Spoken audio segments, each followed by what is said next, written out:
Hello everyone, welcome back to my YouTube channel Gyanforexx. So let's start with the gold analysis for the upcoming week. So let's start with day one time frame. So as you can see that from 1 week gold is in a good bullish move, and if you see a buying level in gold in day one time frame, then it will be with from 3135. But if you consider this level, then you have to wait for a longer period of time, and the SL will be for about the SL will be very large. So we won't be considering this. So let's see some trade in 1 hour time frame.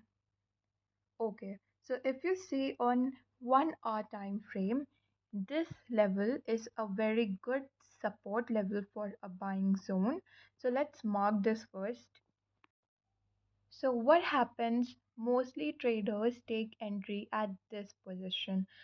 I'm not telling that this position won't work, but what happens mostly is this becomes a liquidity grab area.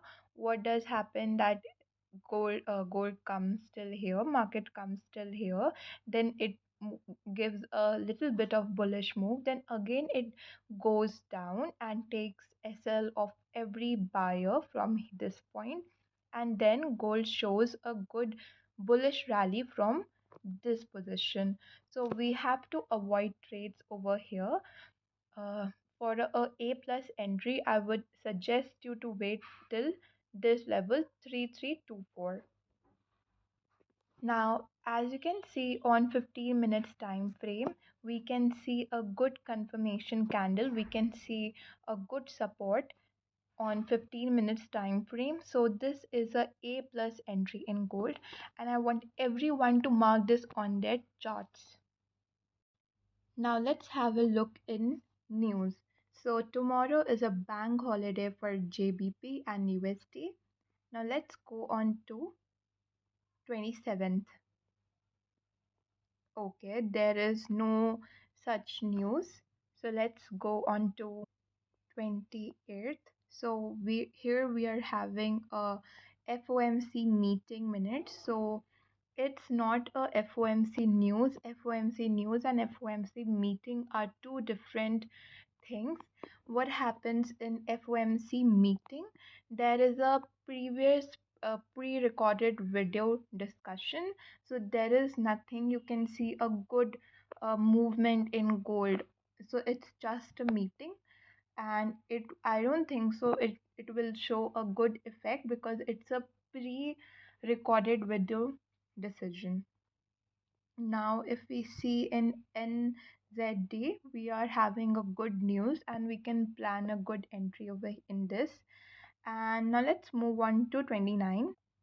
Okay, so we have a news on USDT on 29th, and if we see on 30th, then there is a news again on 30th.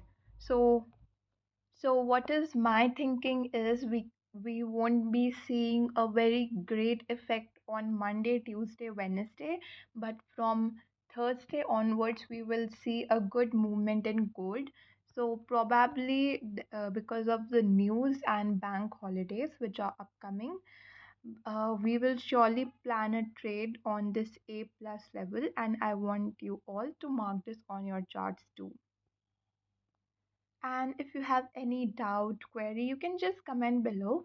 And guys, if you haven't joined my Telegram community, then you will be missing something big.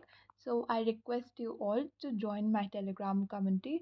And if you don't have a XNS account, then I've given the link in the description. You can go and create one. So thank you for watching the video till end. See you in the next video. Bye bye.